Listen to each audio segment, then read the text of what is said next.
পঞ্চগড়ে বেড়েছে শীতজনিত রোগীর সংখ্যা। এর বেশিরভাগই ডায়রিয়ায় আক্রান্ত। শনিবার ডায়রিয়ায় আক্রান্ত হয়ে মারা গেছে এক শিশু।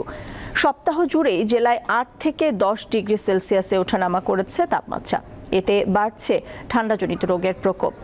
পঞ্চগড় সদর আধুনিক হাসপাতাল কর্তৃপক্ষ জানিয়েছে, প্রতিদিনই 300-রও বেশি রোগী ঠান্ডাজনিত রোগে আক্রান্ত হয়ে হাসপাতালে চিকিৎসা নিচ্ছেন।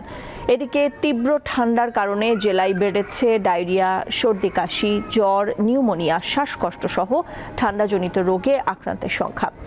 আক্রান্তদের অধিকাংশই শিশু। গত এক সপ্তাহে পঞ্চগড় আধুনিক হাসপাতালে ডায়রিয়ায় আক্রান্ত হয়ে 392 শিশু ভর্তি হয়েছে। আর বাচ্চারা কদিন থেকে ডায়রিয়া, প্রায় 4-5 দিন থেকে একবার দুইবার বমি করছিল, একবার পায়খানা, জ্বরটা কমে না। কালকে থেকে বাচ্চাটা ডায়রিয়া আজকে হাসপাতালে ভর্তি করছে। আমরা বেড দিতে পারি না, অনেক সময় নিচেও ফ্লোরেও রোগী দিতে হয়। কোনো কারণে বাচ্চার শরীর যদি নেতায় পড়ে, বাচ্চার প্রস্রাব যদি একটানা 12 ঘন্টা বন্ধ থাকে, বা বাচ্চা যদি কোনোভাবেই স্যালাইন না খায়, তাহলে দ্রুততার সাথে শিশুর বহির্বিভাগের পাশাপাশি জরুরি বিভাগে যোগাযোগ করবেন।